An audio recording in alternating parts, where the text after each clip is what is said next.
when he was caught in the crossfire. Vet students are protesting over financial exclusions at the university. The university says that if it continues to accept students who have historical debt, it will become financially unsustainable. There's a strong police presence at Wits University's Braamfontein, and of course, the university has since released a statement. And let's now cross to Griselda Lewis, who is at the scene. She's been monitoring the situation there. Griselda, let's just catch up with the happenings there. Please update us.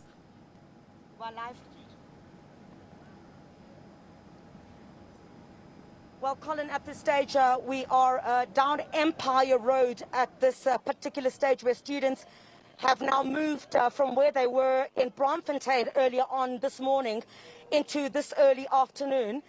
We're almost close to the Wits University campus at the moment, where students had vowed earlier that they were going to go back and continue to protest there.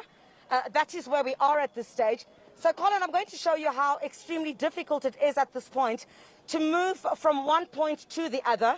As students are moving from Braamfontein to Auckland Park, I'm trying to be as close as possible at this stage. We've had to use our car to drive from where we are at this particular point to where the students are. I've got my seat belt on, so I'm hoping the law enforcement agencies won't have a problem with this. So where we're moving to is towards the students at the moment. The cars here behind me, as you can see, them also brought to a standstill. So traffic has been brought to a complete standstill here at the corner of this particular Empire Road. So I'm going to try to jump out at this stage. Our colleague Tulo Morare is trying his best at this particular stage to try and move with the students. But a bit earlier on, there were some cars that tried to move from this area where we are, and students were resisting. They said they were not going to move. A couple of stones were thrown, and we're still trying to confirm at this stage exactly whose car that was. It was Presidential Protection Unit vehicles, and we don't know who was in that car, and a couple of stones were thrown. And we're going to try to get confirmation of exactly what took place there. Some of the student leaders are saying that bottles were thrown. So some of them are confirming, some of them are saying that is not what had taken place at this stage. So we're still at Empire Road at this particular stage, about to arrive near Wits University. And students are saying they're going to continue with their protest action until their demands are met. The Higher Education Minister, Bladen Zamande, they say, should be the one to come and address them. And if they say one student is excluded due to finances, then all universities might as well be shut down. We're not sure what the implications would then be of something of this particular nature, where you have another disruption to the academic year, given that, of course, COVID-19 is still with us, and we know the kinds of disruptions that were there as a result of COVID-19 and how universities themselves had to shut down, students had to go home. So where we are at the moment, passing the Wits University, a bit towards Auckland Park, a bit towards, not far from the SABC where you're broadcasting from, certainly undeterred, especially in light of the events that also took place a bit earlier on this morning, where we had, we're not sure whether it's a 31-year-old or a 35-year-old man who was killed when police had opened fire. We're not sure what kind of fire it was at this stage, but a man who had gone to the clinic to basically attend to his own health needs. When he walked out, he'd been shot, we understand, on his chest as well. So a bit of a difficult situation here where I am, moving with the protesters at this stage, but moving with them, it's moving quite fast, Colin. So I have no choice but at this stage to drive, while my colleague Tulo Munare is with his camera. I'm doing commentary from inside this vehicle, but we're right in front of them, so we're able to catch every single thing that is taking place. There we have it. There you have a tyre that's being set on fire. At this particular stage, tyre's been set on fire. I'm going to try and stop my vehicle here. Things are being put in the middle of the road at this stage. Just give me 1 second. I'm going to try and come out of the vehicle where I am at this stage. And just bear with me for a second, Colin. So from where I am at this point, you see of these tires are being set on fire at this stage. Give me 1 second. Off goes the car, Colin. I'm out of the car. Give me 1 second. And I'll take you much more closer to where we are at the moment. So you see, here I am. The stone's been thrown into the middle of the road. Tires as well, now being set alight. This road, basically what is essentially happening now is where students are saying that they're not going to move from here until someone addresses their concerns. Vilakazi comes wherever he Until Vilakazi comes here. So here we are again. All right, so this is essentially where we are, in the middle of Empire Road. This is where students have now occupied this part of Wits University. We're right in front of the university, in fact. If you look towards that particular direction there, that is where the stones have been placed in the middle of the road. And so cars coming from there are certainly not going to be able to emerge from here. And how this, I guess, will proceed going forward certainly remains to be seen. But from where we are at the moment, traffic will definitely need to be moved from where we are at the moment. And that has been happening throughout, like from Empire, the entire part where we were has been moved from here. Police have had their hands full trying to ensure that the traffic that is moving between Braamfontein and Empire Road is being diverted to other areas as well. So essentially it's Occupy Empire Road at the moment. That is what is taking place. And I think the student leaders might address, we'll move towards this direction. It seems that student leaders might be addressing students at this particular time. You could stay on our visuals if you like, a Nompu. What we'll do is we'll give you a rolling coverage of this. You can stay on it. You may continue with your, I guess, your news bulletin. Oh, Colin. All right, Colin, I beg your pardon. Just a moment ago, I had been speaking to Nompu Siziba, so apologies for that. But both of you are still my colleagues, of course. So here you have it, more tires being set on fire at this particular stage. Griselda, if you're able to hear me, just, to take you back a little bit yes, to what's the management issuing a statement. At this stage, if the university says that it won't be able to take these students further because they will be unsustainable financially, I mean, like, these students will not have none of it. Couldn't have management rather come to address the students like we have seen before? I mean, Professor Habib would be so proactive to speak to the students so that they shouldn't be violent or engage in protest. Sorry, Colin, I think this is way more... Sorry, Colin. Colin, you'll have to forgive me there. I think this is way more... This kind of symbolizes, I think, exactly what students are saying at this particular time. Sir, I don't have your name. You're here with your book on the corner of Empire Road. Clearly what you're doing, you're trying to symbolize something. What is that?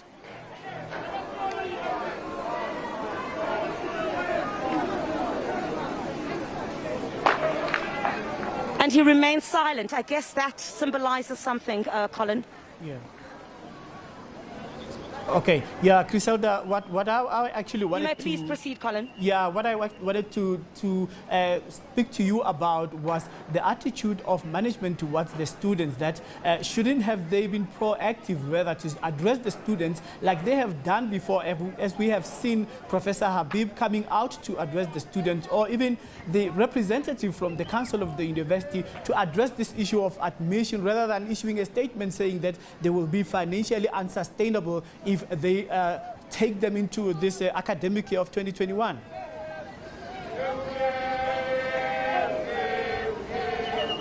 Well, that hasn't happened at this stage, and as you clearly point out, Colin, all we have is that statement from Wits University. I'm also just trying to move towards, I recall yesterday, a statement that had been released by the university, where that indicated that representatives from management, including the Vice-Chancellor and the Principal, had met with the Student Representative Council. This was on Wednesday evening to engage on Tuesday evening, or perhaps last Wednesday, to engage on some of these issues. And what they're saying is that students on financial aid, scholarships and bursaries, what they basically said was that approximately 27,000 of the university's 37,500 students are on some form of financial aid or scholarship or bursary. So Wits administering over 1 billion in financial aid, they say, and scholarships every year, of which 100 million is funded from the Wits Council budget. So they say in 2020, approximately 900 students were assisted with the Wits Hardship Fund. But what these students are essentially saying is that if one is going to be excluded on the basis of inaffordability financially, then it might as well be that universities are going to be shut down, because you cannot have a situation where students continue to be excluded as a result of not being able to raise the necessary funds to get an education. So again, I think this is something that needs to be dissected even more. We've been at this place before. We've been at this particular, we've seen these scenes before there, Colin. So it's going to be a very tough one, I think, in this instance, for someone to come and address these students based on what their demands are. And essentially at this point, students are going to remain here.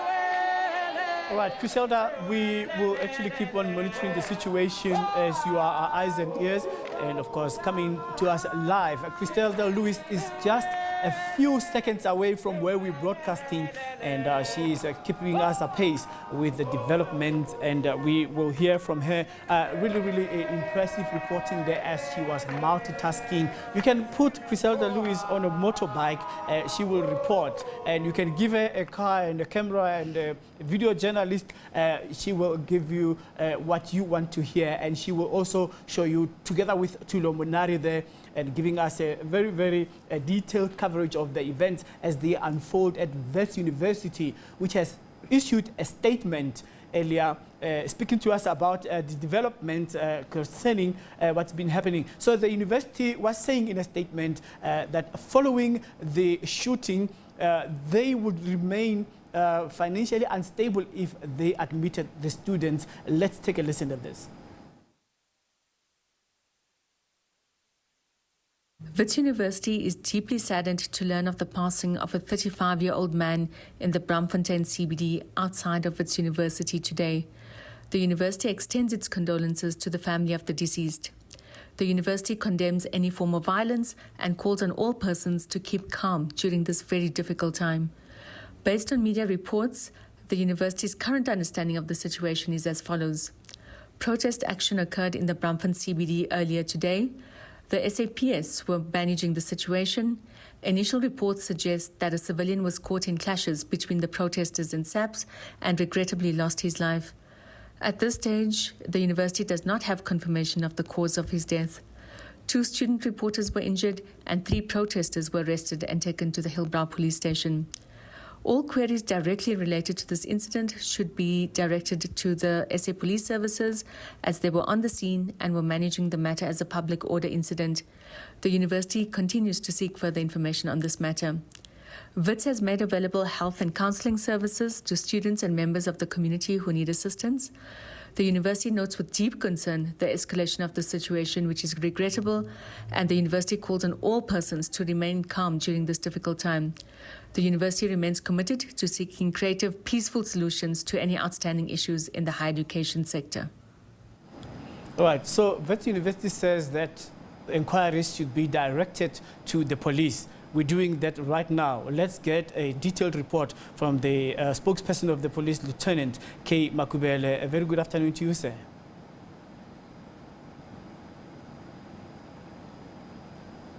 Good afternoon, Lieutenant. Yes, good afternoon, and how are you? Well, sir, I'm okay, but rather shocked that during a protest, somebody who has nothing to do with the protest, who is not even a student, can be shot. How did that happen?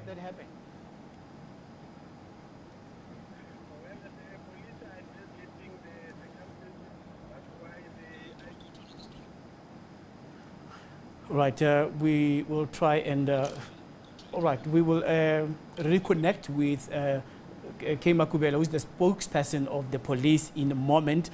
We are having a bad line and he got cut off, but well, the Department of Education and Training says it's trying to set up a meeting with Vice Chancellor of Wits University and leaders of the Students' Representative Council to try and resolve problems that have led to protests at the institution, and responding to reports that a bystander had been shot and killed by the police in Braamfontein this morning. Deputy Minister Buti Manamela said the department would also try and convey condolences to the family of the man.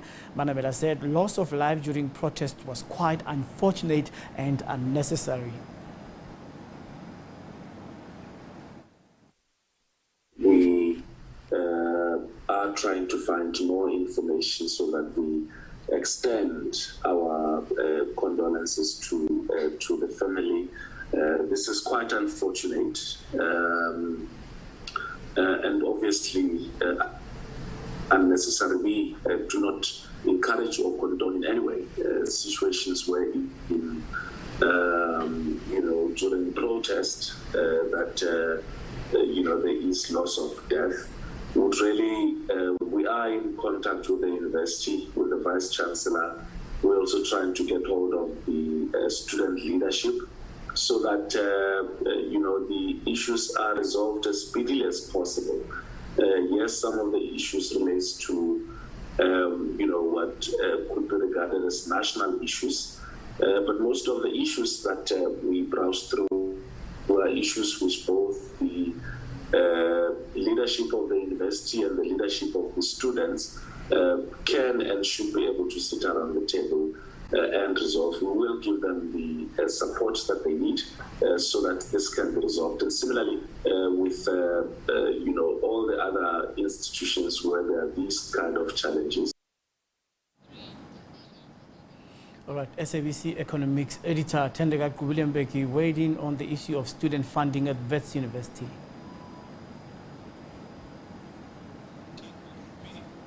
Test took place against the backdrop of a meeting in Parliament where the Appropriations Committee was being briefed by the National Treasury, and a number of societies and organizations and labor unions and NGOs have issued a statement saying that the budget cuts to education, higher education in particular, but even to basic education, health and other social services is unconstitutional. And they are calling on the government and they're calling on the MPs who gathered in the morning to send the bill packing back to National Treasury to be brought in line with the Constitution. They say that the... All right, let's now get back to Lieutenant K. Makubela, Gauteng Police spokesperson. Sir, a very good afternoon to you once again. Let's try that line. Tell us what happened.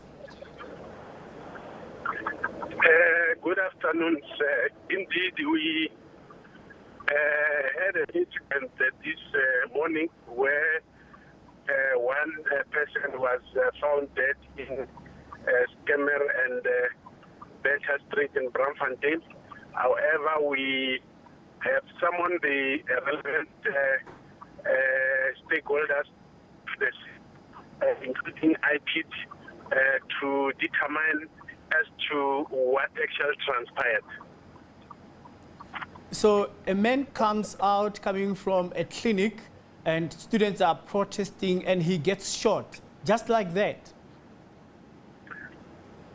Well, that's what police are investigating at the moment as to what actually happened.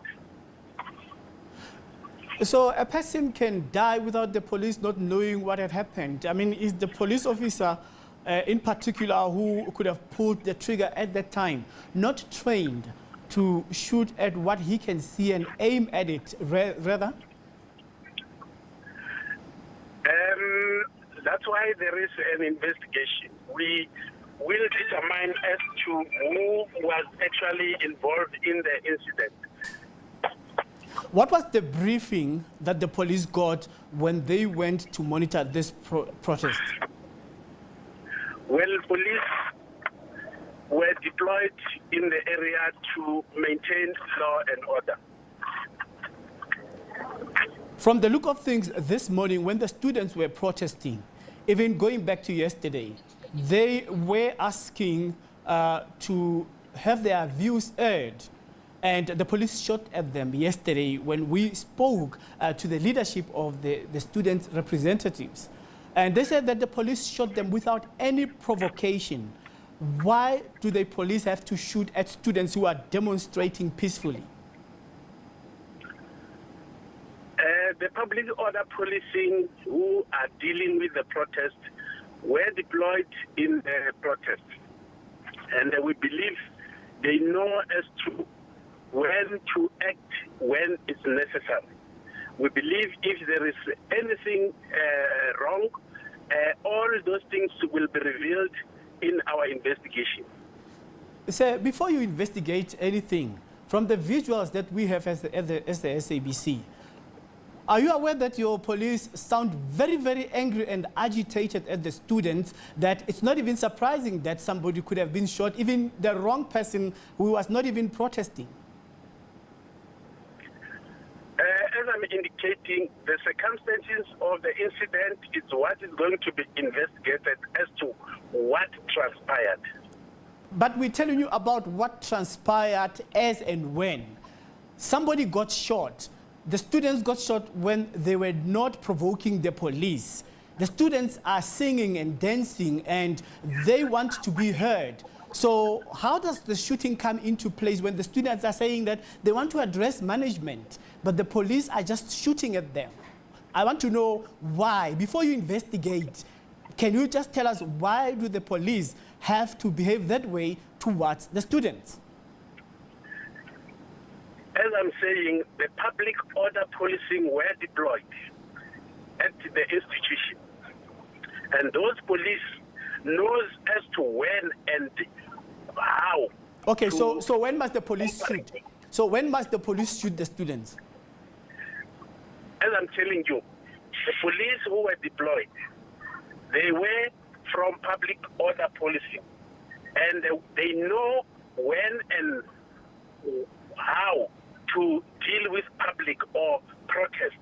So if there is anything or there was anything wrong, those things, as I'm indicating to you, is going to be investigated, and if somebody is found did wrong things, yes, there have to be consequences.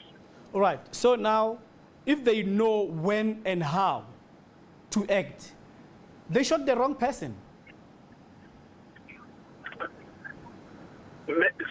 Meneer, I'm saying to you, we are investigating the circumstances of the incident. And if the police are the ones who shot the wrong person, those issues will come out from our investigation. Okay, so how safe are members of the public when students are protesting? Are you saying that if I can walk out right now and pass where the students are protesting, I can just be shot? Are we safe as members of the public? I believe we are safe, and I believe the police who are deployed in a protest where the public are involved are the trained officers. And we believe if there are anything wrong, also those things are going to be investigated. Okay, sir. Well, one can doubt that answer, especially if you could shoot a man who is coming out of a clinic. That is very, very questionable, but we will keep hearing from you in as far as how your investigation goes when students are protesting and a person who is ill coming from a clinic and gets shot. That is very scary, sir, but thank you so much for making time. We take a break, and please don't go away.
Right, this is one of the students doing an EFF.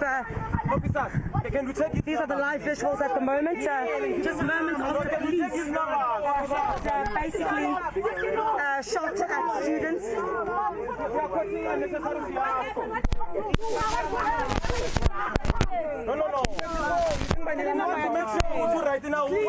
All right, these are live pictures. Well, these are live pictures. As you see, police are taking away one of the protesters here at the moment in a scuffle with the police at this particular point. Several students have been shot at just moments ago.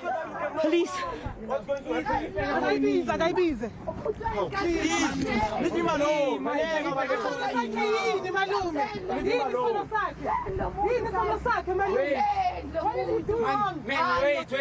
I tell you something? Wait. You are hurting my teeth. Officers.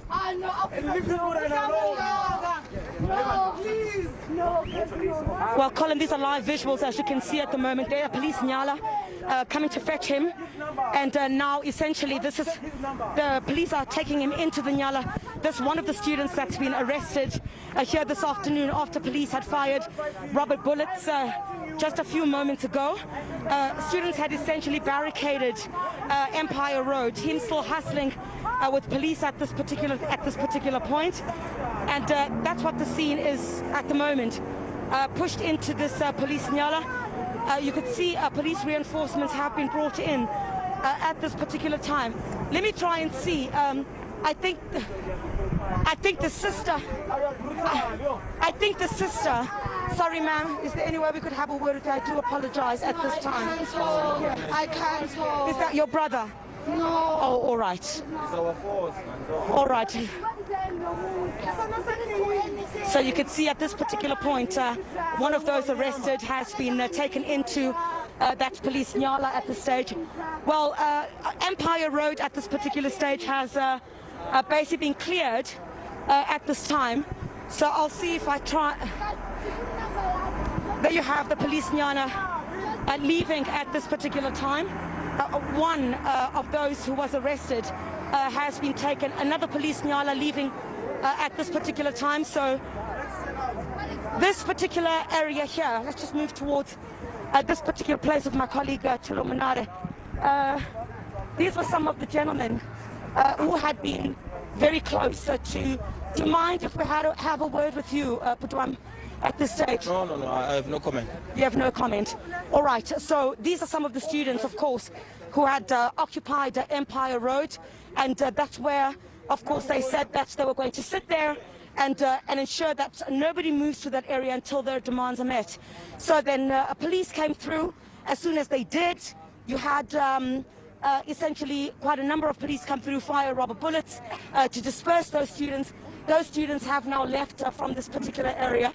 And I'm not sure if we're going to be able to move from the area where we are at the moment. Police seem to have, we'll move towards this area. I'll just take you down a little bit with me there, Colin. Most of the police reinforcements that were brought in were taken. Another lady here. Ma'am, are you hurt? Has she been shot? All right. Please respect this. Please, she was shot. As you can see on the leg of this student, she's been shot there. And she's one of those who has been caught in the crossfire here. Her colleagues seem to be taking her to a place where she's able to get some assistance at this time. My colleague Tulo Munare, just to show you there where she was struck by that rubber bullet, and she will obviously go for some assistance now. Some of the students taking her to go and get some care. It's mighty hot out here. We're going to have to try and keep up, of course, to what clearly at this stage is students saying that they're going to continue with their action until their demands are met. Police, that's not a police helicopter. In fact, I thought perhaps it would have been that which might have been deployed to this area, but that certainly is not it. That looks like a Netcare helicopter. I don't think linked in any way to what's happening here. You'd know that the Netcare hospital is just about a stone's throw away from where we are at this stage. So I think they're going to take her for some care right here at these offices where she'll be able to get some assistance. And all right, we'll just stay out here at this stage. So that's where I'm going to leave it for now, Colin. Some of the students going to get assistance right here behind me. Those gates are going to be closed, not allowing the media anywhere beyond here. But several students have been shot. Several arrests have been made, as was the visuals that we saw bring you live. And students have dispersed at this particular point as police continue to occupy this area. Just very quickly, before this part here, the Empire Road, which had been cordoned off for just a few moments. I'll show you now for a second. This particular area here, the area that had been cordoned off, the area itself that where traffic had been brought to a standstill. This is where police are now managing the traffic, if I can, directing traffic. So where I'm walking towards right now is where police have parked those nyalas.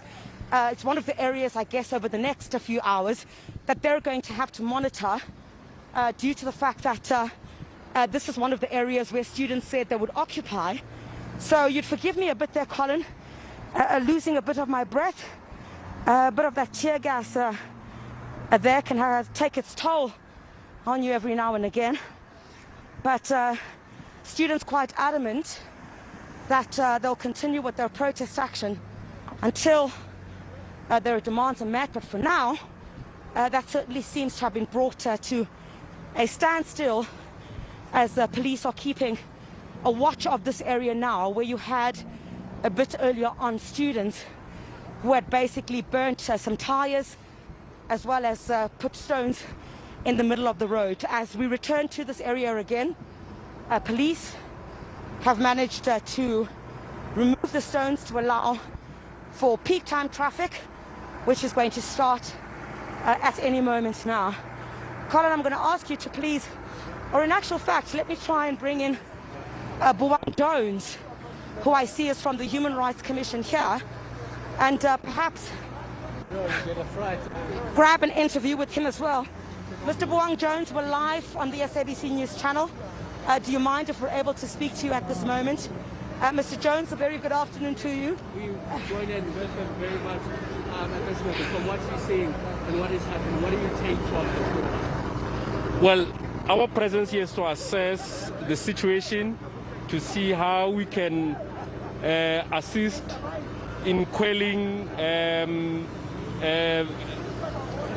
excessive use of force by members of the SAPS, but we also seek to facilitate a resolution that will meet the interests of both parties. We want to speak with the Vice Chancellor of Wits and also the student body and other student formations. On Monday next week, the Commission will be meeting with the National Student Financial Aid Scheme, and the meeting seeks to address some of these challenges that are affecting students across the country and not just here at the Wits University. What are you seeing happen here today? You came in right at the moment when the police were about to fire off stun grenades and rubber bullets, but what have you been seeing? I think our overriding concern is how the police manage protests.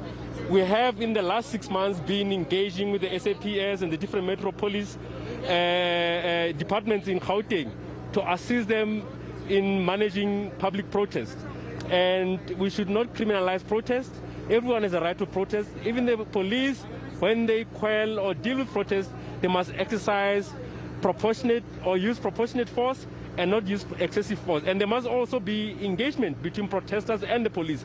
But there has been a little additional change on the part of some members of the SAPS in dealing with protests, because even before engaging with protesters, they start shooting, and which is something that we are trying to address as the Commission.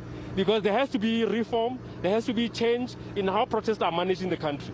Is your preliminary then, in terms of preliminary report, I won't say report, but from what you've gauged on the ground, that police tend to be heavy-handed when it comes to the management of protests in the country?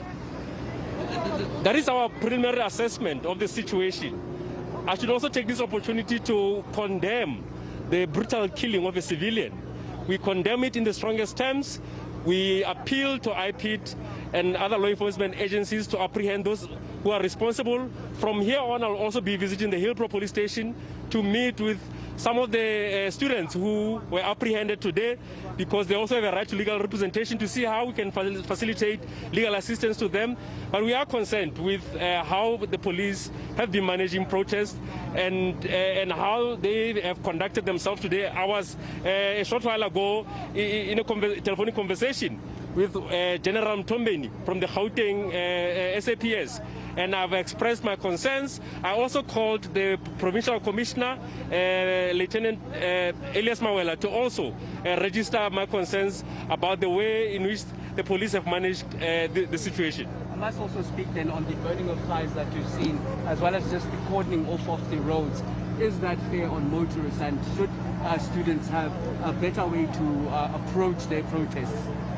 Well, of course, there has to be a better way of managing and dealing with protests.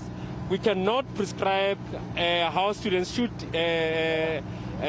raise their concerns. If this is how they are going to get attention, maybe that's how they think this will work. But our view is that we should be allowed as a commission to facilitate a discussion between all the parties with a view to finding a solution. We don't want another protracted protest action that's similar to what happened 5 years ago. Buwang Jones, the spokesperson of the Human Rights Commission, and yeah, most media are basically trying to get a sense from the Human Rights Commission that is on the scene at the moment, what sense they're getting in terms of the police's behavior towards protesters. Buwang Jones saying from what they're gathering at this particular point, they are concerned, and he's had a conversation as well with the Gauteng Police Commissioner about the manner in which protesters are met with in terms of police are trying to disperse the crowds at this stage. I'm going to ask you just a moment there as well, Colin, just to let me go for a few seconds. Let us just catch our breath and perhaps have a little bit of water as well. It's a scorcher out here, and in the midst of that tear gas and those rubber bullets, give us just a few moments, please, just to catch our breaths. All the angles in as far as the current protests at Wits University, just outside campus there. We'll continue to give you rolling coverage as Griselda Lewis is taking a break, and of course she has gone through a lot. I mean, like, it's all workplace safety and risks, all these tear gas and rubber bullets flying all over the place. And as we have seen earlier, she was also multitasking, driving and reporting at the same time. And on the other hand, of course, she has to get a reaction from people who are either willing to respond or not, and these are the kind of challenges that come with live reporting. But of course, SABC News will do its best to keep you apace with the goings on just on our doorstep. And of course, if I could just walk out of the studio, I'll be able to see them. So it's not very far from here. So let's get a reaction now from politicians.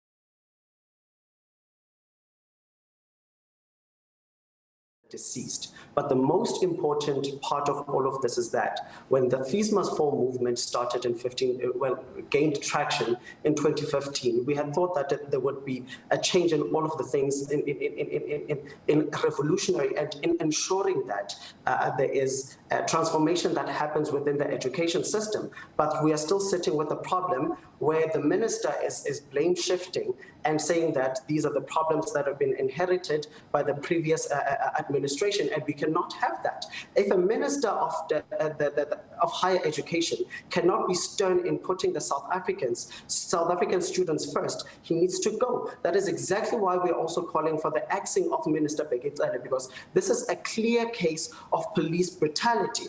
Because if the police are not going to ensure that there is equality in how they make, in how they ensure that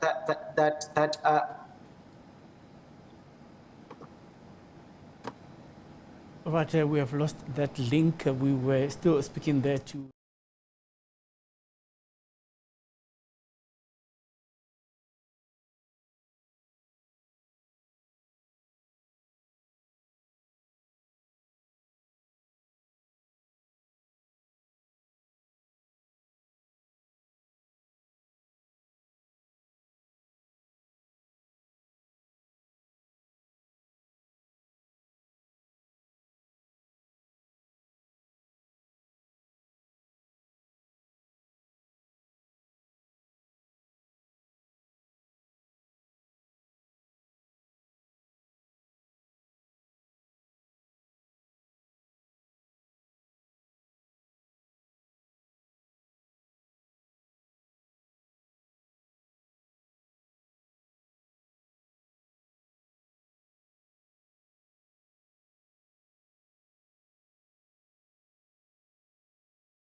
is doing what all the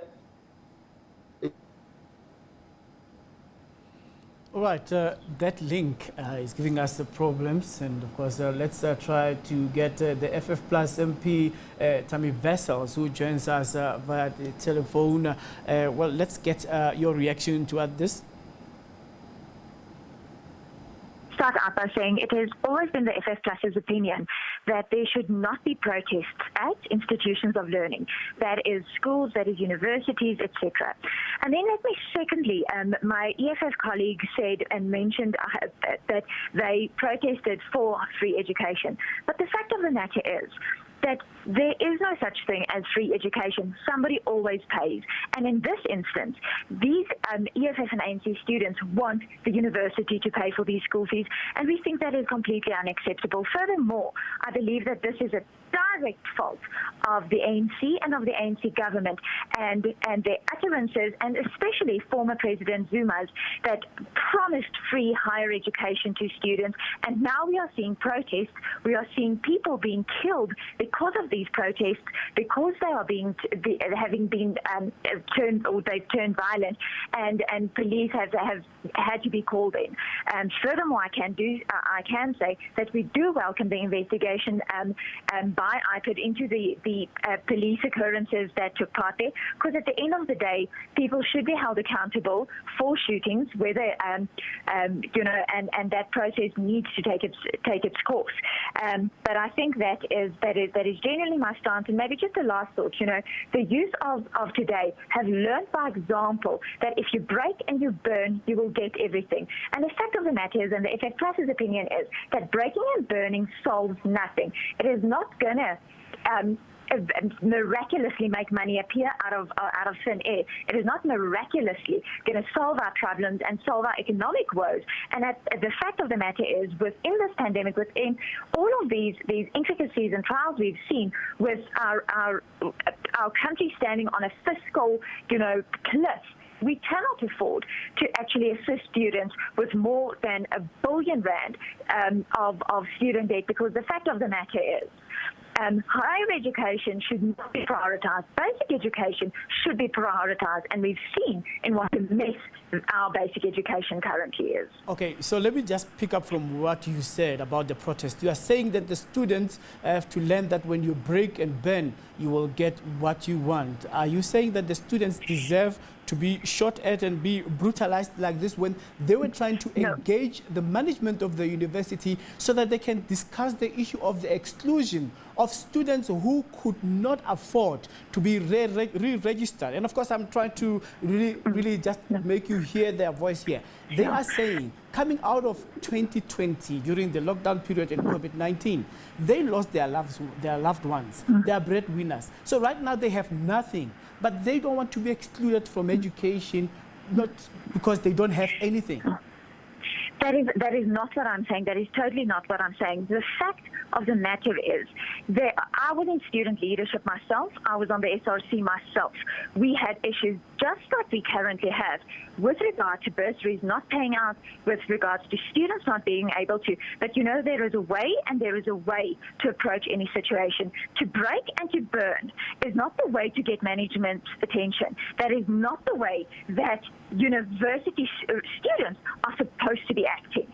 University students, and especially SRCs, need to be responsible individuals, need to, at a responsible level, engage with management, and should ensure that instances like this, that people being killed, that students being shot at, does not happen, because that is due to bad leadership. But I mean, it's very surprising that when students from the beginning try to engage management meaningfully with discipline, that's very well. But for them to be snubbed, for their negotiations not to end well, management walks away from them, then they go to the street. So two wrongs don't make a right.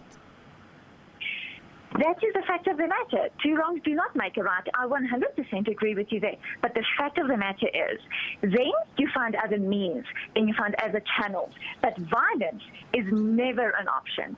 And violence and protesting and breaking is never an option, because then we see instances where everybody loses. We see instances where innocent bystanders and other people are being killed on the streets.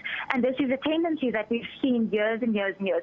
And that is the fact of the matter. Because the students were not willing to engage in more peaceful manners of actually getting their voice heard, people have lost their lives. And that is in no means, you cannot write that. You cannot accept that, and you cannot use frustration as an excuse for people losing lives. All right, Member of Parliament of the FF Plus, Tammy Vessels, we take a break, and of course we'll catch up with you at the top of the hour. Don't go away.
our presence here is to assess the situation, to see how we can assist in quelling excessive use of force.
All right, these are live pictures in the Braamfontein CBD in Zinga, where students are now marching in front of the pathology van that is taking the deceased to the mortuary at this stage. We're going to stand right here at the moment and let them go through us at the moment, and you'll see the visuals that are here, and that I'm not sure what I would say the numbers are at this point, but them marching before the pathology van.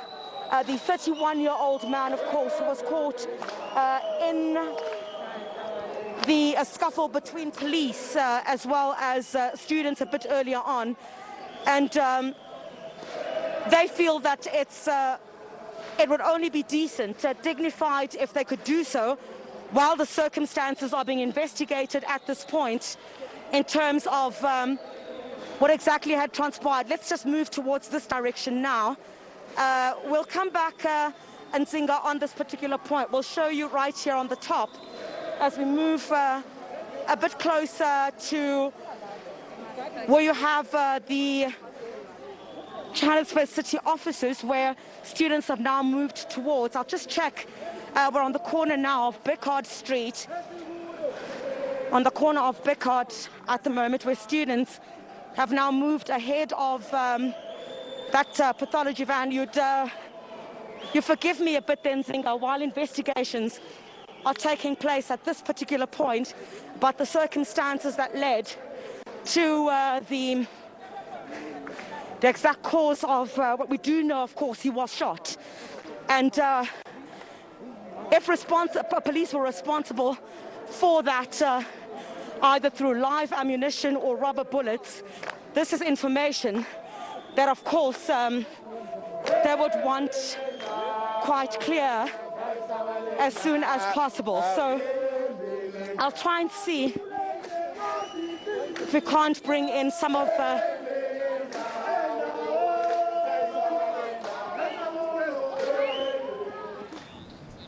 All right, let's get more reaction as we joined by Commissioner of the South African Human Rights Commission, Advocate Andre Hartligom. Good afternoon to you and welcome to our program, sir. Firstly, your reaction to what we saw happen from this morning up until this stage. Good afternoon. Thank you for the opportunity. Let me first of all express the Commission's shock and outrage at the death of a young man near Wits this morning. We note appreciation that IPAT dispatched a team to look into this tragic event, and we trust that they will complete the investigation expeditiously. Wang Jones earlier referred to management of protests by the police. That remains to be a concern for, and mentioned interventions the community is doing. That is concerned is contact with the provincial commissioner of police. On the other hand, it's also important to stress that students protests should do so within the context of the Constitution, that is peacefully and unarmed. Now, the Commission has received various complaints, including to inconsistencies, affording resources to effective students, confusing appeal processes for rejected application, delays communication from NSFAS, and accessibility of NSFAS for prospective students. Therefore, the CEO and I wrote to effective role players. Our CEO wrote to the CEO of NSFAS. I wrote to the Minister that these challenges should be addressed, and calling for a meeting with NSFAS, as Mr. Jones from the Commissioner reiterated. This meeting will take place coming Monday. This very important meeting. But in my letter to the Minister, the Commission called for his intervention to ensure NSFAS is adequately capacitated with financial and human resources. The Office of Public Protector had meetings with NSFAS last year pertaining to various challenges. The acting Public Protector has now approached the Commission to partner in addressing these challenges. On next Tuesday, the Commission, together with the Public Protector's Office, will be visiting various universities and colleges to have with all the role players from the Vice to the SRCs.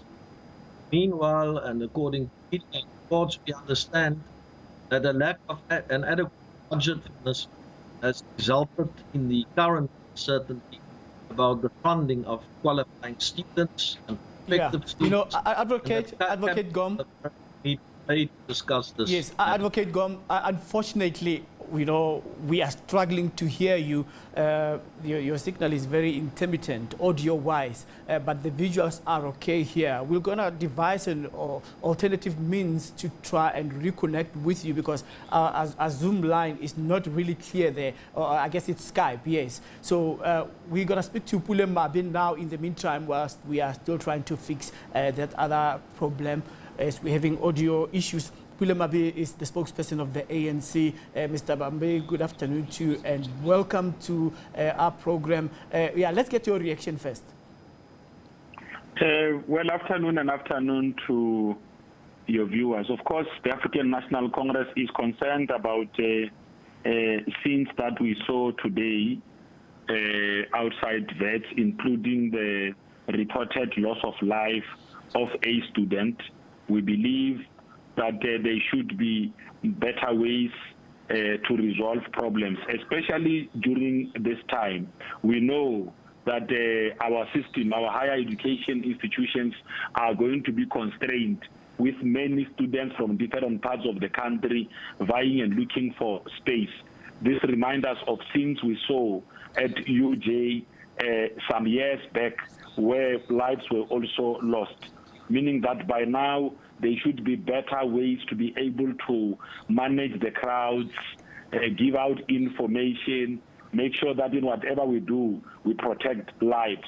Parents of these students sitting at home should feel that they have placed their children in the hands of environments that are safer to be able to protect them. They shouldn't get worried that their own children would have gone out to look for better education to best empower themselves, might not make it back home. This is indeed concerning, and we do accept steps taken by the Human Rights Commission to be able to examine the situation closely and establish protocols that would assist us to best manage this kind of situations. We know very well that the economy last year out of COVID was not doing entirely well, And here are young people who believe that they can come back and play a role in developing and sustaining their country, South Africa. It shouldn't be that when they go to these institutions of higher learning, looking for access in whatever form, they then place their lives in danger in that way.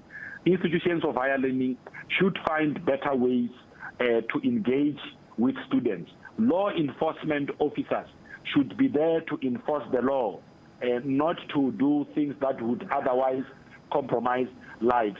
The same goes to any other person or individual in private security companies, any other one who could find themselves in those situations, crowded as they may be at that time. It is important that whatever we do, we always protect lives.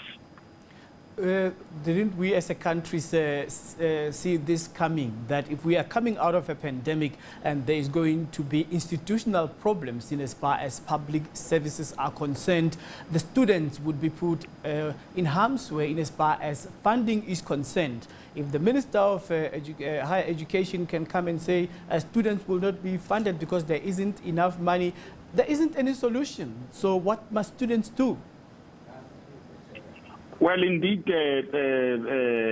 it is quite concerning, and I don't think that we too, in the media and anywhere else, shouldn't really come across as suggesting that when there's a crisis of money, the only way that people can react to that is to retaliate through violence or destruction of property.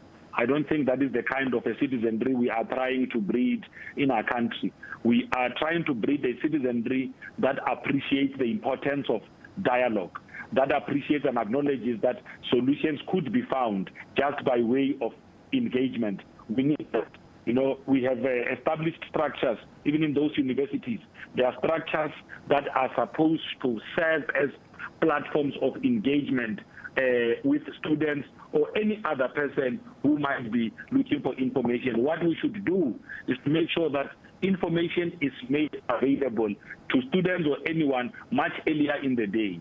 And we don't leave it till it's too late when people are already in buses traveling to various institutions of higher learning, and only at that time make them aware of the possibility that they are going to face out there. We need to make sure that when there's a challenge, and this challenge is going to affect a number of areas, including the ability of government to do what it has done in the past in terms of sustaining free higher education, such information should be made available much earlier, so that early in the day, people, students who are hungry for education could be able to make informed choices without having to come into some sort of scuffles that ultimately lead to the loss of life with officers of the law.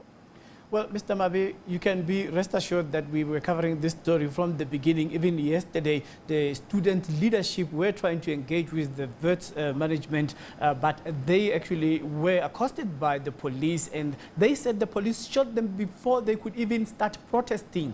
They were trying to engage management. So the media, especially the SABC, in any manner whatsoever, has not insinuated that the information out there is justifying that there should be violent protest. The students are the ones on air, live, who are saying that the police shot them without provocation. No, correct. I don't think that we are insinuating that the SABC or any other media outlet is playing that kind of a destructive role. Actually, it would have been yourselves, the SABC and many other media outlets that have brought this to our attention. That's why we are making ourselves available to file commentary and make an appeal once more to law enforcement agencies, to management at these various institutions of higher learning, to students themselves, that we must all work towards forging a pact. We must be seen through our own actions, acting to protect lives, and not be doing things that will compromise the very properties, the very institutions that these students must use to study from. Because when they retaliate back, if they feel that they are being attacked, it means destruction of property. Then next time, the very monies that must go towards preserving this very education of these students who must come and lead this country in future, then find itself having to be redirected towards fixing the infrastructure that shall have been vandalized during this exchange. Because remember that when there are protests of any form, there are no rules there. You know, everyone responds in the manner they deem fit and all of that. And I think we should all have learned out of the Fees Must Fall movement.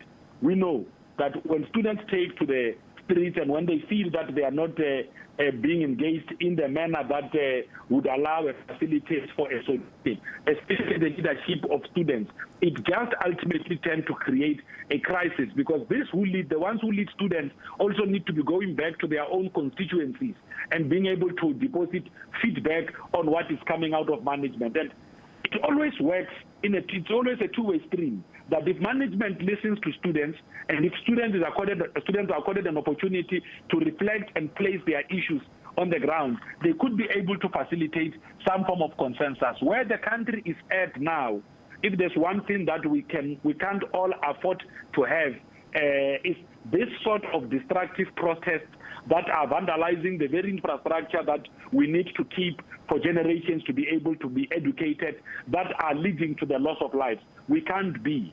These young students who are going to look for admissions at these various universities are mostly hopes of their own families. They are hopes of their own communities. We should make sure that in our own actions, even at the level of law enforcement agencies, even at the level of university management, a lot more is done to protect lives. Pulemabe, ANC spokesperson, reacting to the current situation at Wits University. As we continue covering what's been happening there, we were updating you earlier with Griselda Lewis being on the ground and, of course, telling us about what's happening regarding the protest earlier. So, Wits University issued a statement following the shooting of a man in Braamfontein earlier this morning. Wits University is deeply saddened to learn of the passing of a 35-year-old man in the Braamfontein CBD outside of Wits University today. The university extends its condolences to the family of the deceased. The university condemns any form of violence and calls on all persons to keep calm during this very difficult time. Based on media reports, the university's current understanding of the situation is as follows. Protest action occurred in the Braamfontein CBD earlier today. The SAPS were managing the situation. Initial reports suggest that a civilian was caught in clashes between the protesters and SAPS, and regrettably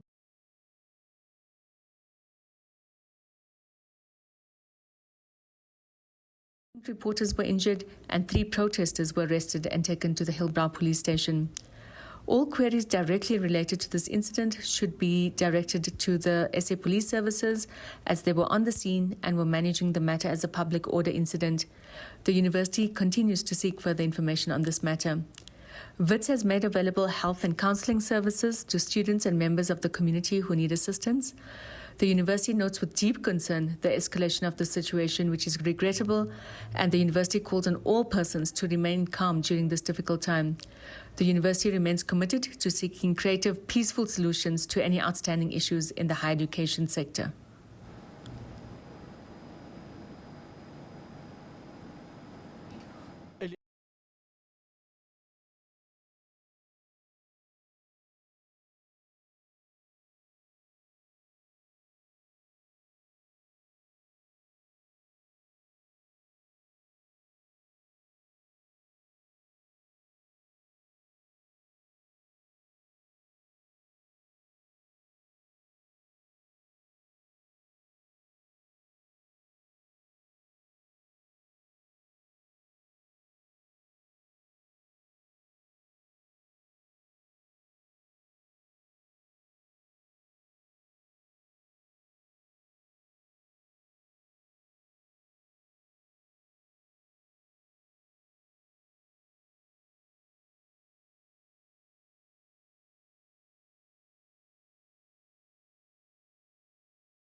This appears to be a matter of poor planning, and that is indeed regretted.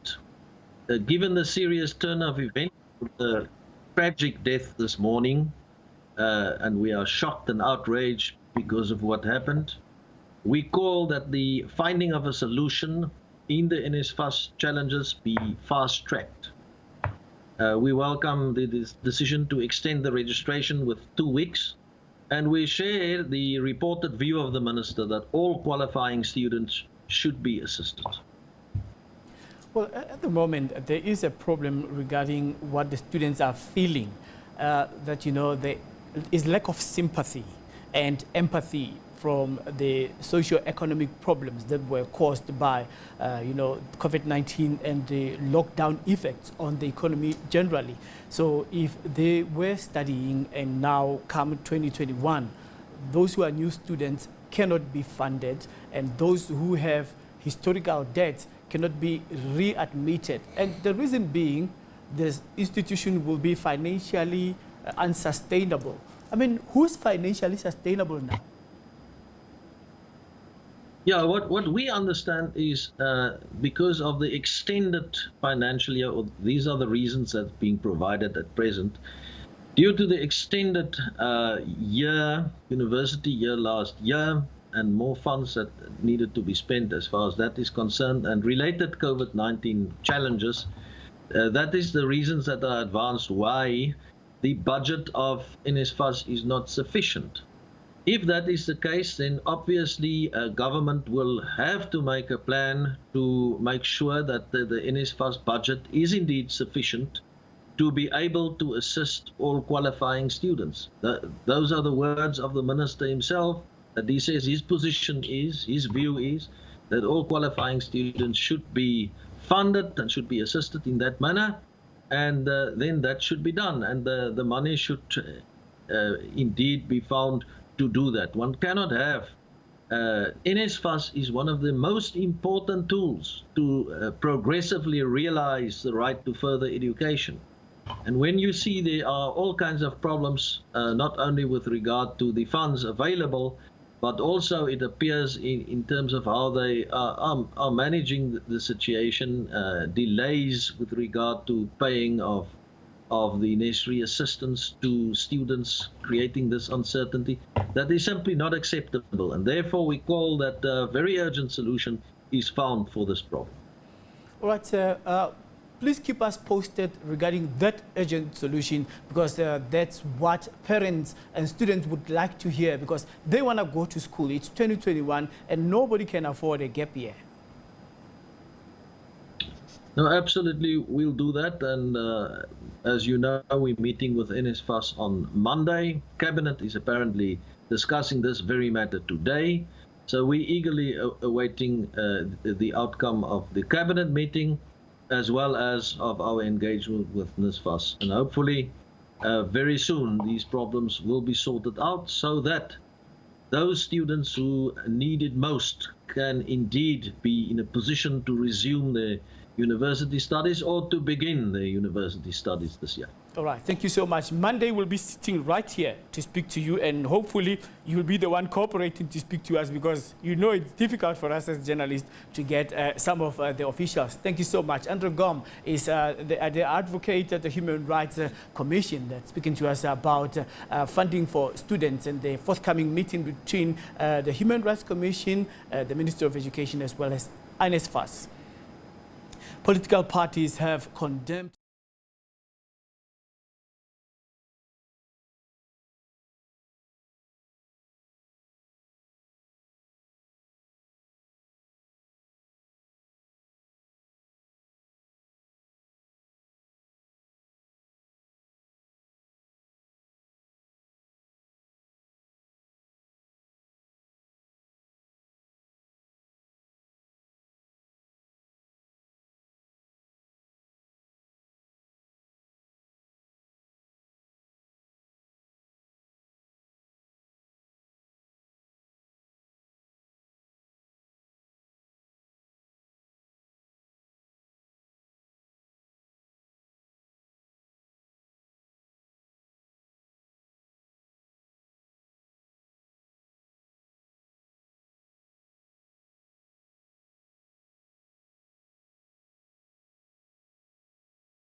And for their own needs as even parents, although they are police, they even forget that their own children can't even go to school.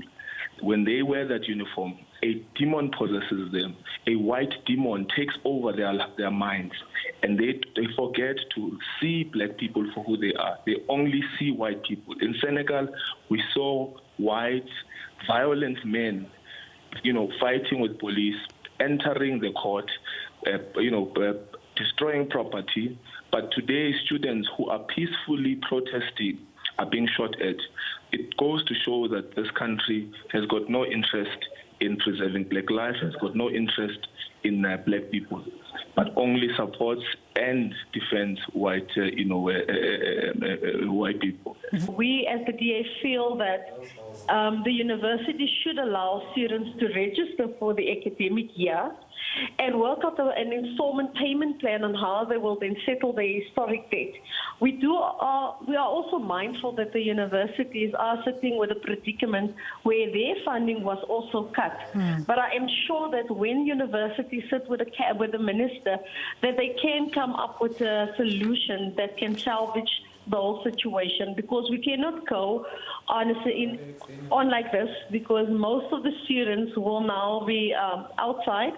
And what we are saying is that as a country, we cannot allow the unemployment rate to be exacerbated because we have failed the next generation of students. Students are allowed to protest in demand of what our government since 1994 has promised to our learners and our students, which is free education. Now, it's very upsetting to see that the same government is now using police to kill students and South Africans, even civilians, because we hear that this person who has just been shot is a civilian who was coming from a clinic or from a healthcare facility, and it had nothing to do with the protest. But even though, even if that was the matter, but it still remains that it was the constitutional right of the students to actually protest in demanding free education as promised by our government. NSFAS was presenting in Scopa Portfolio Committee yesterday, and this is a standing committee on public accounts, and we can all tell that there is a disaster in NSFAS, but those who are bearing the brunt are the students subsequent to the malmanagement and the mismanagement and administration of funds in NSFAS. So we do want to implore our minister to draw attention to this particular matter, and to implore IPID to also draw his attention to this matter. And we hope that the management of the university as well will be sober when engaging with the student leadership. Let's get more reaction on the protest at Wits University. And of course, we know that one person was killed after police fired rubber bullets. And Dewa Mabinga from the South African, who is the director at the Human Rights Watch, joins us now. Good afternoon to you, sir, and welcome. I mean, the situation got out of hand this morning. An innocent man who went to have his health checked, coming out of the clinic, he walked right into his death. What's your reaction? Well, it's shocking and it's very sad that a civilian had to die. This is really a sign of the excessive use of force by the police, policing in a space in Braamfontein where people will be going about their business. So it is really a call for the police to stop the use of excessive force, and for the Independent Police Investigations Directorate to be immediately involved to investigate what happened and to ensure that there is justice and accountability for the people responsible for the murder of this innocent man. And in fact, there is need for the police to ensure that the right of students at Wits University to protest for free education is protected. There is no need to use excessive force, and there is every need to respect the rights that are enshrined in the South African Constitution, and to ensure that this issue of fees at Wits University is resolved, because this is not the first time that students are protesting.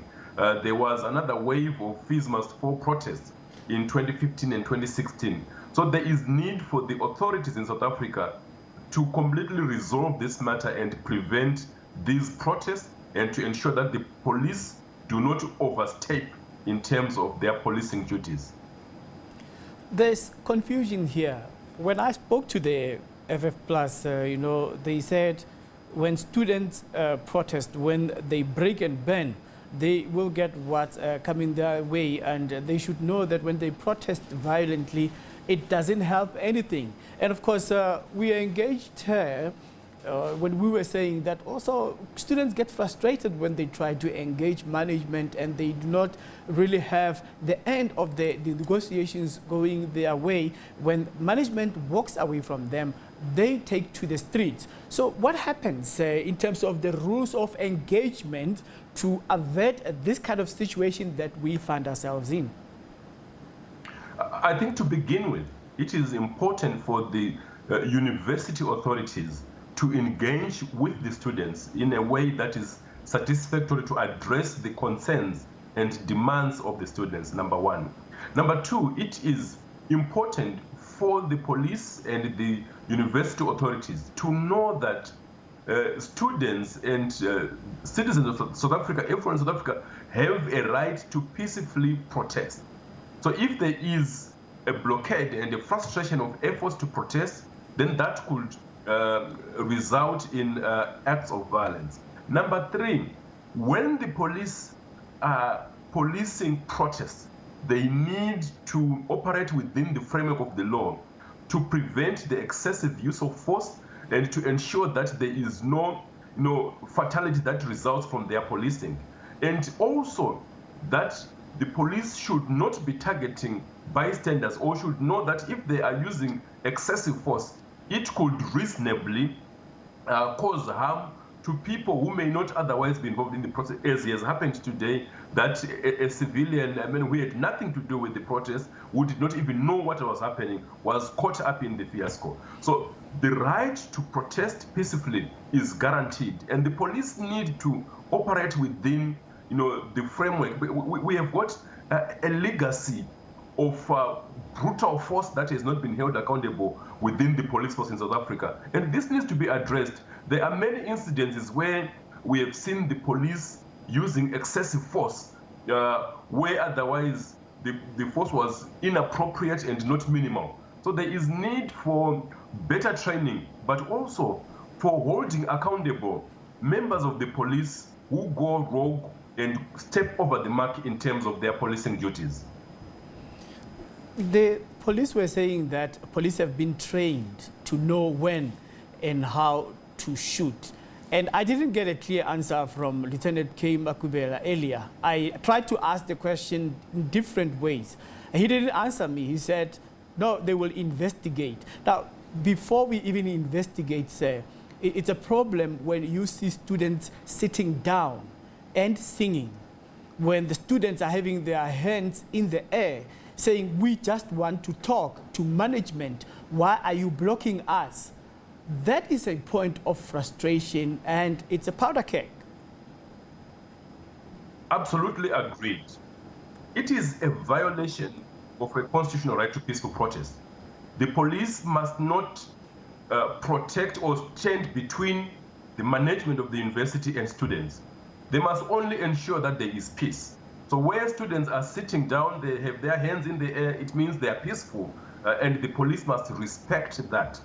To talk of the police being trained when to shoot is being insensitive in a case where we have a person who has been killed as a result of the reckless conduct and excessive use of force by the police. And what we're saying is that this is the time now to immediately have an independent mechanism step in to investigate, not only to investigate, but to ensure that those responsible should be held to account, so that there is a clear message to the rest of the police service that you cannot overstep your mark.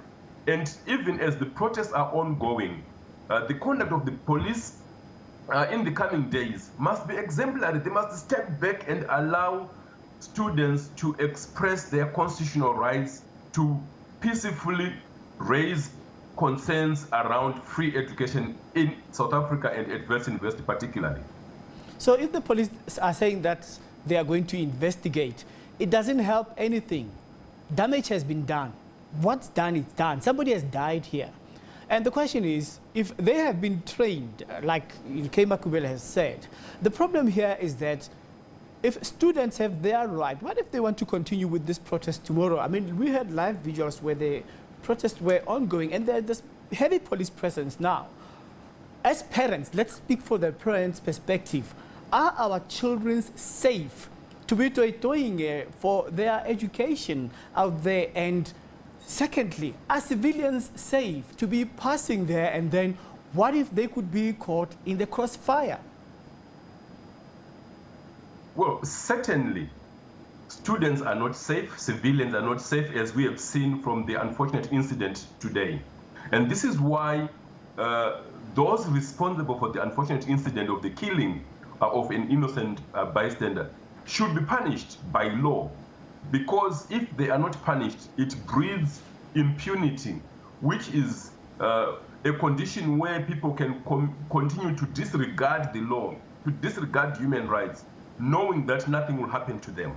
So we need really to ensure that this incident is thoroughly investigated and appropriately punished to prevent further occurrences. And going forward, like you correctly said, if students want to continue with their peaceful protests, what it means is that the police must step back and be respectful of the law and of the constitutional rights that are enshrined in the South African Constitution, and not interfere or in a way frustrate the efforts of students to demand their basic right, which is free education in South Africa, if they so wish to engage with the authorities at Wits University. The coming in of the police, in a way, is what is stoking the fires. And as South Africa, there is need to look back at history, the history of... okay, so may I come in there, sir? My apologies to interrupt you. I just want, I've just seen our visuals here showing now where the students are chasing the police officer away who was trying to address them. Now, from the angle of the students' behavior, if they are now antagonistic towards the police who are politely approaching them to speak to them and address them about the situation before chaos, before any gun can be shot or before any tear gas can be shot, what guarantee should we have from the students that when they protest, they won't damage property, they won't burn, and they won't inconvenience the business of the day for other people? Because if you have a right to protest, you also need to respect the rights of other people. So now here, there's a double whammy. The students end up being the victims, the police end up shooting, members of the public also get inconvenienced, their shops can even get looted as a result. Well, what is important is to know that the appropriate authority to address the concerns of the students is the Wits University management, number one. Number two, so it means that the police should not necessarily be addressing students themselves, but also what is important is for the police to use what is called appropriate force, appropriate responses, not the use of stun grenades or the firing of rubber bullets, because that would be excessive and would trigger confusion, pandemonium, and chaos. So there is need for the police to be trained not in dispersal of crowds or violence, but in stepping back and ensuring that there are no disturbances, but fundamentally allowing people the right to express themselves without interference. That is very important. Okay, why do protests have to be violent? Well, there will be incidences where there could be violence, but violence is not protected as an act in the law. When that happens, then the police must use appropriate responses, and this is what they should be retrained in, to have appropriate responses, not excessive use of force. So if the police, if there is throwing of stones, the police must then apprehend and remove those individuals from the crowd and not stoke the fires further. What we have seen with South African policing mostly has been the brutality that is accompanied by excessive use of force that does not address, the manner in which protesting can be allowed to go on with minimal interference. Yeah, all right. I wish I could ask you more about why do protests have to be violent, but it's okay. I mean, like, I wanted to ask from the side of the students in terms of, do we need tires to be bent on the tarred roads?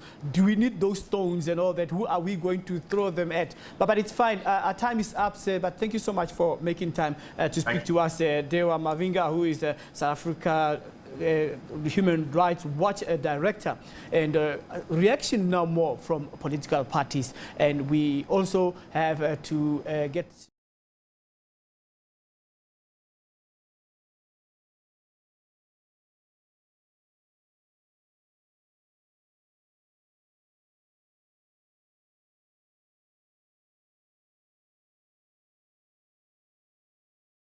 Good afternoon to the listeners. Yes, thank you so much for making time. We've been getting reaction from other political parties about the incident that happened at Wits University today. But let's just get your perspective regarding, well, with hindsight, the government should have really stepped in to address the issue of funding for education, because it's now frustrating the epicenter of protest in as far as Wits University is concerned. Well, government is to blame for what is happening at Wits University. We would like to believe as a party that what's happening there is not an isolated incident. It is what we should expect to happen from other universities around the country if we continue to have an uncaring government that continues. Even last year, we're among the few political parties who complained about the fact that a lot of money was being rediverted, taken away from higher education institutions to other priorities of government at the time. We accepted because the country was on lockdown during COVID-19 that those adjustments would be made, but we expected that government then would sort out funding issues for higher education. We have a government that made a commitment as far back as 2017 that it was going to make free higher education possible for students. We have a government that does not listen enough with students. For example, they apply and they are accepted in universities, but they do not get NSFAS funding in order for them to be able to register and continue their studies. And at times, you understand the frustration of students, because what happened is this indecision, this lack of paying enough respect and paying enough attention to the question of funding for higher education institutions always puts the management of higher education institutions and students at loggerheads. They're always fighting about the issue of inadequate funding, while the government is actually sitting back and twiddling its thumbs. Up until there's decisive leadership on this question, up until we stop prioritizing SAA at the expense of higher education, which is an important investment for the future, we are going to continue to encounter these challenges. It is as if the country is being run by a government that does not understand the plight of the poor. We are all poor. We are all from previously disadvantaged backgrounds. We should understand the frustration and the anger of the students. Yes, we condemn violence. We don't want violence. But at times, the South African government has created a situation where it seems like violence is the only language they understand. If people go to boardrooms, if people they write letters, they get ignored. The minute they ban tires, they block streets, then they get attention, and they get it, whatever it is that they wanted from government. And we should change that culture. But no one should underestimate the frustration of students whose applications have been accepted, who go to universities because they want to further their studies. They get there, they are not able to access the necessary resources in order for them to be able to make their claim realizable. How should the problem be solved now before it gets out of hand further than this? Well, it needs decisive leadership from government. Firstly, even the Minister of Higher Education must not wait until there's a protest in another university before they stand up. I know there was an unnecessary loss of life which happened today, and we wish to express our condolences to the family, but these things are avoidable. But the other issue is, I do not understand why it's easy for the South African police, especially when protesters are black, to fire them with happened in Senegal and many other parts of the country, where it was different people of a different color, white in particular, they don't even shoot with rubber bullets. They actually throw kisses at them and understand. In Senegal, you had the police, while the other race group were being violent, were retreating all the time. It's a problem that whenever black people are protesting, that the first thing that police use is violence, rubber bullets, because politicians are not at the front line of resolving political problems that need political solutions. You are not going to solve the higher education, the inadequate funding problem of higher education by securitizing the problem.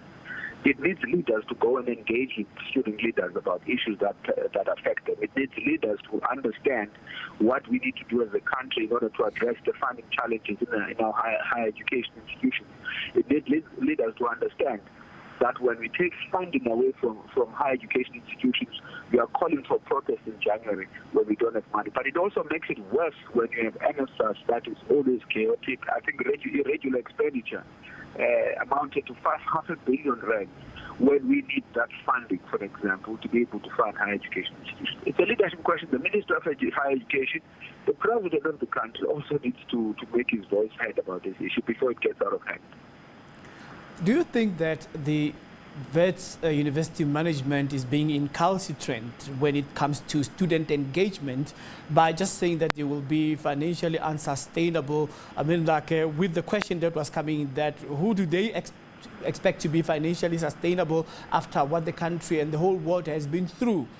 Shouldn't there be a special arrangement for students who don't have money to register so that they can at least go to school with those special arrangements, and then the problems of funding will be resolved at a later stage?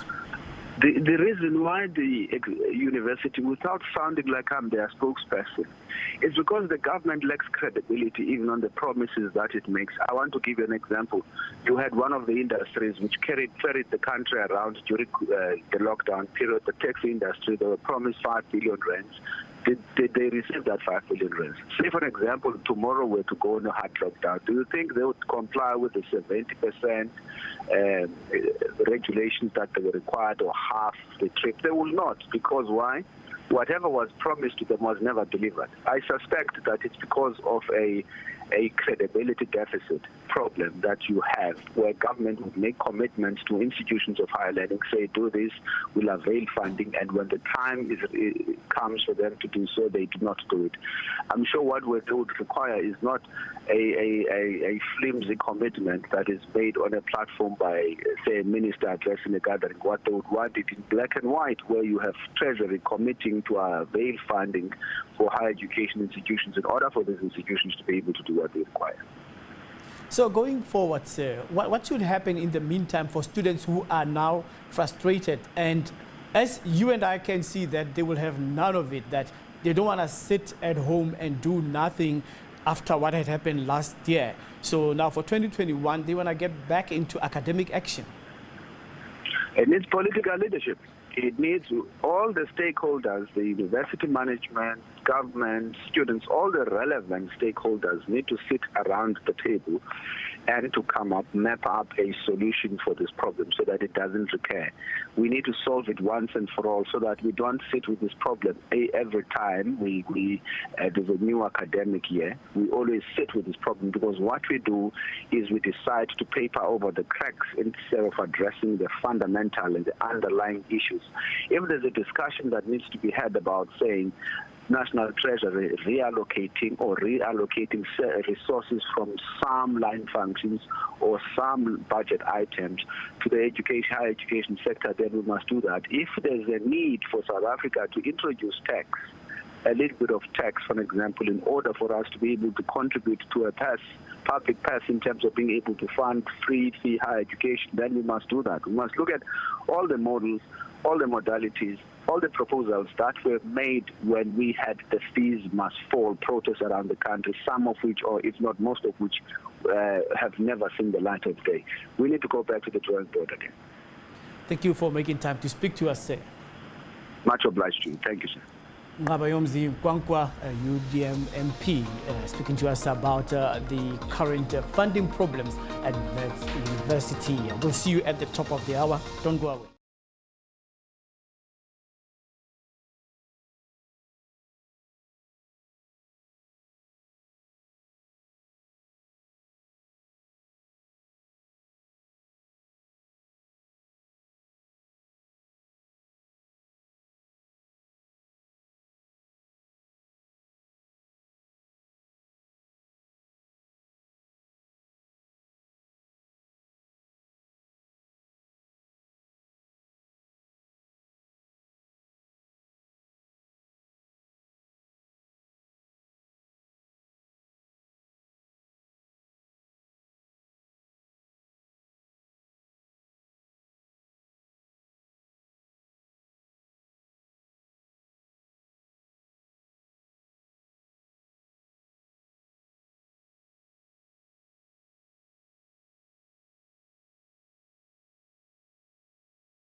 Somebody needs to account for this thing.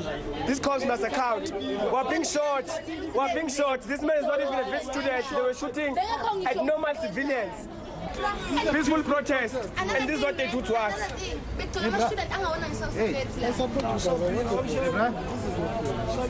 Somebody must account for this thing. They must account for.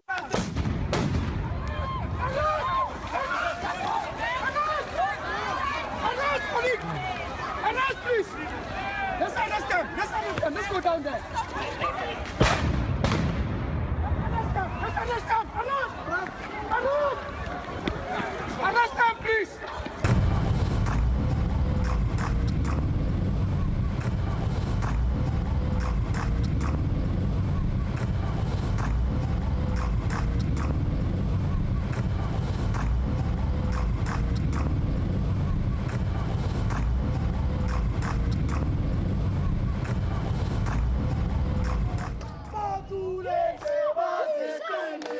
All right, these are live pictures in the Braamfontein CBD in Zinga, where students are now marching in front of the pathology van that is taking the deceased to the mortuary at this stage. We're going to stand right here at the moment and let them go through us at the moment, and you'll see the visuals that are here, and that I'm not sure what I would say the numbers are at this point, but them marching before the pathology van.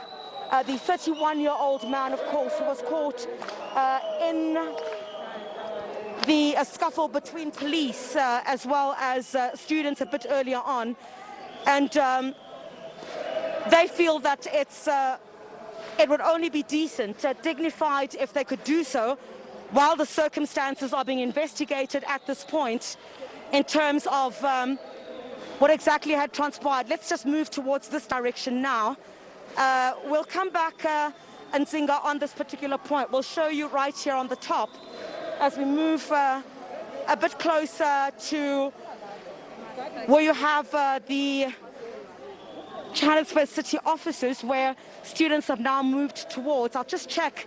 We're on the corner now of Bickard Street, on the corner of Bickard at the moment, where students have now moved ahead of that pathology van. You forgive me a bit then, Zinga, while investigations are taking place at this particular point, but the circumstances that led to the exact cause of what we do know, of course, he was shot.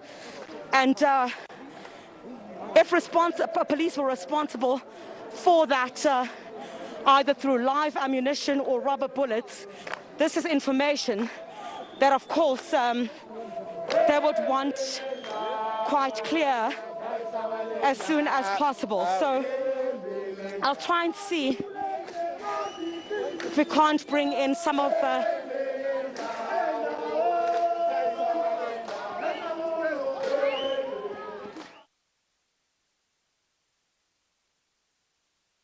All right, these are the visuals that we had earlier when the students were marching, and of course Griselda Lewis was covering there. Let's cause life to her now. Griselda, we've been seeing very disturbing visuals of a man who was down after having been shot, and the students said they didn't even know him. He was not part of the protest, and of course take it from there.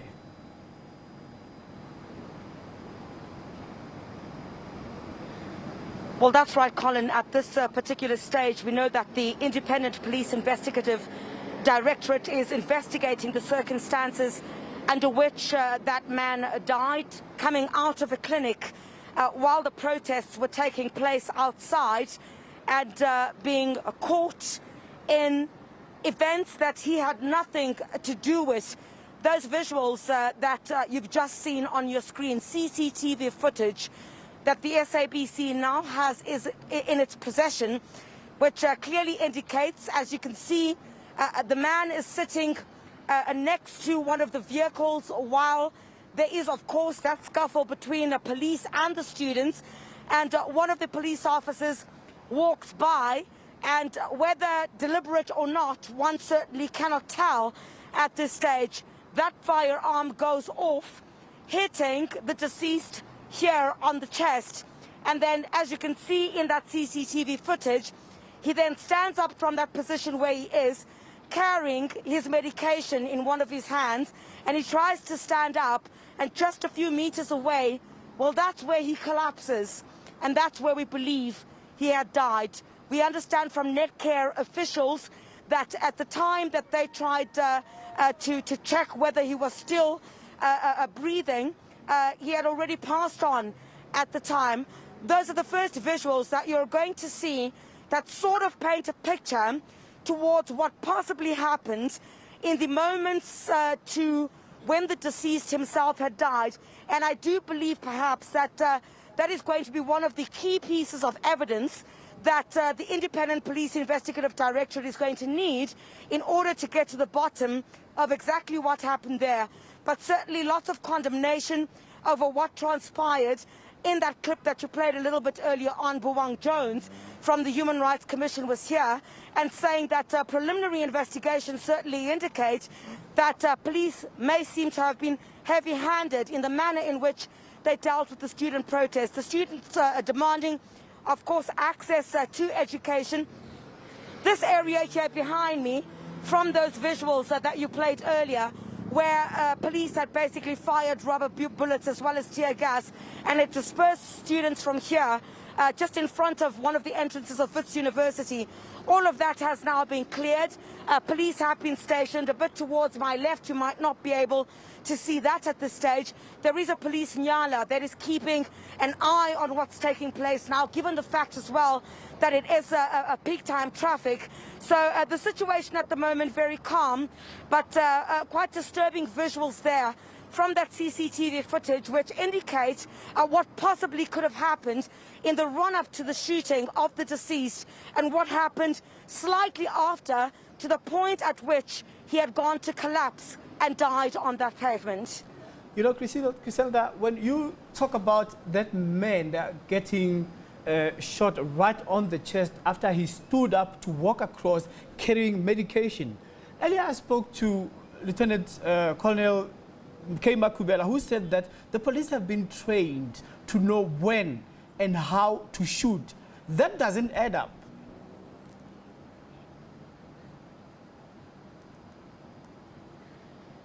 Well, Colin, while certainly these investigations will get underway, they would need to comb through this evidence, comb through the CCTV footage and speak to quite a number of the witnesses who were on the scene or at the scene at the time that the incident itself had taken place.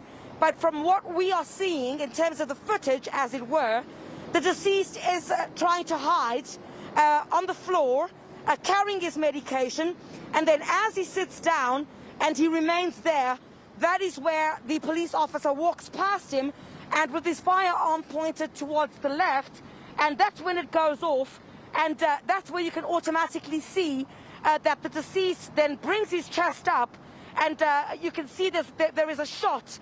He's been fired towards the chest here, and then it's at that point that he wakes up then and tries to walk away with the medication still in his hand and then collapses onto the floor. We've tried to blur as much of that footage as we possibly can, Colin, out of respect for the fact that it really wouldn't be a decent or nice thing for the family, I guess, to see such gruesome visuals. We've tried to remove as much as possible from that. You can see that footage on screen at the moment, and we've tried to blur as much of it as possible, but certainly this will give an indication of possibly what could have happened in the run-up to the deceased sitting behind that wheel and that shot going off and him trying to stand up with his medication in his hand and then subsequently falling on the pavement and passing on. So at this particular stage, there has been condemnation for the manner in which police have handled these protests, but I guess an investigation into exactly what happened is I guess what the authorities will be conducting and will give an official report on. All right, Griselda, I see situation returning back to normality behind you, but earlier the situation was bellicose. So just paint us very briefly the picture of what's happening at the moment, especially the last time since we spoke to you.